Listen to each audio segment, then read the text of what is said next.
चंद्रपूर शहरात गुंडांनी पोलिसांवर हल्ला केला। या हल्ल्यात दिलीप चव्हाण या पोलीस कर्मचाऱ्याचा मृत्यू झाला, तर समीर साफले हे गंभीर जखमी झाले। किरकोळ वादानंतर आरोपीने साथीदाराला बोलावले, त्यानंतर चाकूने सपासप वार करत दोघा पोलिसांना गंभीर जखमी केले। माजी नौदल अधिकाऱ्याची सायबर फसवणूक करण्यात आली। या सायबर फसवणुकीत माजी नौदल अधिकाऱ्याने 1.5 कोटी गमावले।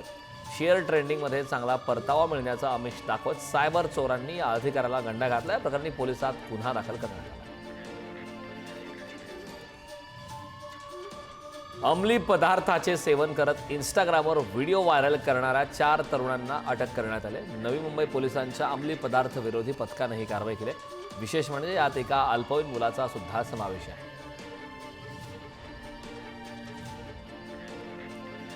नवी मुंबईसह इतर ठिकाणी अंमली पदार्थ विक्री करणाऱ्या महिलेला एपीएमसी पोलिसांनी अटक केली, तर यावेळी चौकशीत ती अनेक ठिकाणी ड्रग्जची विक्री करत असल्याची माहिती समोर आली। महिलेकडून 6,69,000 रुपये किमतीचा MD मेफेड्रॉन अंमली पदार्थ हस्तगत केला। अकोला गुन्हे शाखेच्या पथकाने ऑनलाईन सट्टा प्रकरणातील आरोपीला बंगळुरू विमानतळावरून अटक केली। तो श्रीलंकेला पळून जाण्याच्या प्रयत्नात होता। आरोपीविरोधात पोलीस अधीक्षक बच्चन सिंह यांनी लुकआउट नोटीस जारी केली होती, त्यामुळे आरोपीला बेड्या ठोकण्यात मदत झाली। बीड बायपासचं काम करणाऱ्या कंपनीची तब्बल 69,72,000ची फसवणूक झाली। या प्रकरणी मुंबईतील एका कंपनीकडून ही फसवणूक करण्यात आली।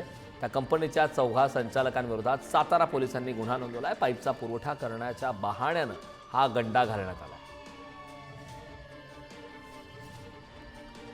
जालन्याच्या गोंदी पोलिसांनी नालेवाडी शिवारात वाळूने भरलेले 3 ट्रॅक्टर ट्रॉलीसह पकडलेत। या कारवाईत 22,60,000 रुपये किमतीचा मुद्देमाल जप्त करण्यात आलाय। या प्रकरणी 3घांना बेड्या ठोकण्यात आल्यात। या ठिकाणी वाळूची चोरटी वाहतूक सुरू असल्याची माहिती पोलिसांना मिळाली होती।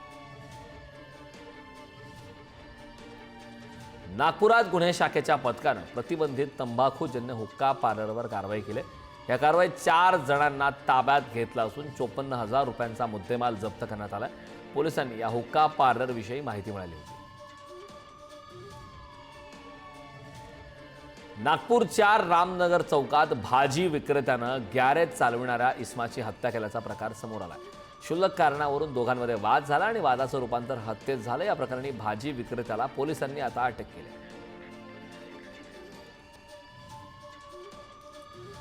ठाण्यातील गांधीनगरच्या मुख्य रस्त्यालाच तळीरामांनी दारू पिण्याचा अड्डा बनवला। या ठिकाणी असलेल्या वाईन शॉपच्या बाहेरच तळीराम कायद्याची आणि पोलिसांची कुठलीही भीती न बाळगता खुलेआम दारू पिताना दिसत आहेत। यावर कारवाई करण्याची मागणी नागरिकांकडून करण्यात येते।